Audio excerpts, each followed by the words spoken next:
Hello दोस्तों, ये मेरी एक सहेली की कहानी है। जो लड़के आजकल ज़्यादा बोले, नशे करें, अकेली रहें तो जमाना उसे बुरा मानता है। मेरी दोस्त भी बस ऐसे ही अकेली थी। मैं उससे अकेली रहकर खुश होना सीखना चाहती हूँ।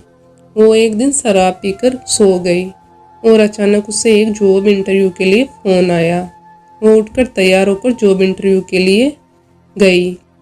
वहाँ जॉब इंटरव्यू के बाद उसने सब जगह देखा तो वहाँ बहुत लोग काम कर रहे थे।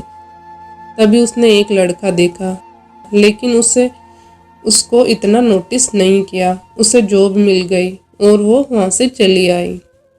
अगले दिन जॉब पर पहले दिन सबका परिचय हुआ। तभी वो लड़का भी उसने देखा। वो थोड़ा अक्कड़ वाला था। उसका नाम हिमांशु था। वो किसी से ज़्यादा बात नहीं करता था।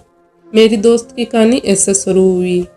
वो दोनों कुछ दिन बाद थोड़ी बात करने लगे और मेरी दोस्त ने उसको अपने बारे में सब बताया कि वो कैसे जीती है।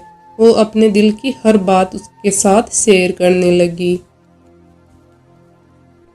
वो दोनों और करीब आने लगे और एक साथ बैठकर बातें करने लगे और उनकी दोस्ती प्यार में बदल गई।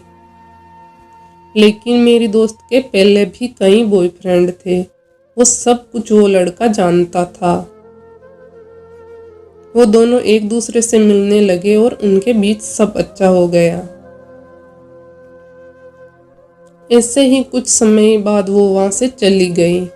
वो चाहती थी कि उसे वो समझे और वो हिमांशु को सब सच सच बताना चाहती थी, लेकिन वो डरने लगी। लेकिन सच नहीं छुपता और हिमांशु को सब पता चल गया और उसने उसे बहुत तकलीफ देना शुरू कर दिया।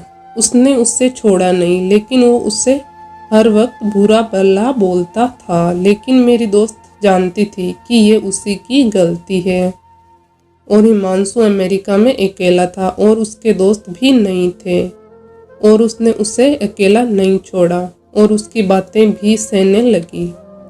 उसे लगा कि हिमांशु कभी तो उसे माफ करेगा। ऐसे ही 6 महीने बाद हिमांशु को उसके दोस्त मिल गए और वो उसे भूल गया। दोनों अलग हो गए और मेरी दोस्त ने जिंदगी में आगे का फैसला कर लिया। अपनी जिंदगी अकेले जीने लगी। कुछ देर बाद उसके एक दोस्त ने उससे शादी के लिए प्रपोज किया, जो कि उसके बारे में सब जानता था। मेरी दोस्त ने उसे कुछ समय बाद सोचकर उसे हाँ बोल दी। वो दोनों खुश थे और वो लड़का जापान में था। कुछ समय बाद हिमांशु फिर से उसकी बात हुई, दोस्त की तरह। फिर से हिमांशु से बात करने लगी। उसने हिमांशु को बताया कि वो किसी से शादी करने वाली है। हिमांशु और वो बातें करते थे और उनके बीच कुछ ज़्यादा होने लगा और मेरी दोस्त हिमांशु से मिलने के लिए अमेरिका चली गई और उनको अपने प्यार का एहसास हो गया। वो 10 दिन साथ में रहे। मेरी दोस्त ने वापस आते ही जापान वाले लड़के को सब सच बता दिया। उसने फैसला किया कि वो अब हिमांशु के साथ ही रहेगी। अब वो हिमांशु के साथ ही रहने लगी, लेकिन हिमांशु को उस पर भरोसा नहीं था। उसे लगा कि हिमांशु ने उसे किसी से भी बात करने से मना कर दिया। वो कुछ भी सोशल ऐप नहीं चलाती थी और ना ही किसी दोस्त से बात करती थी। अब वो अकेली रहने लगी क्योंकि वो उसे बताना चाहती थी कि वो उसे प्यार करती है। उससे गलती हो गई थी, मगर हिमांशु उसे माफ नहीं कर पा रहा था। वो हर समय उसका फ़ोन चालू रखने लगा। मेरी दोस्त प्यार पाने के लिए एक जेल में जीने लगी। वो 6 महीने तक ऐसे ही रही। फिर भी जब भी उनके बीच लड़ाई हुई, तभी हिमांशु उसके बीते हुए समय के बारे में सुनाता और बहुत गाली देता। मेरी दोस्त अकेलेपन में कुछ पागल सी हो गई, लेकिन हिमांशु भी उसे समझ नहीं पाया। अब वो अकेली जी रही है, लेकिन किसी को अपने पास नहीं आने देती है कि कोई उसे प्यार नहीं कर सकता। उसके दिल में डर बैठ गया है कि वो अच्छी लड़की नहीं है और किसी के लायक नहीं है। अब चाहकर भी वो एक नई शुरुआत नहीं कर पाती।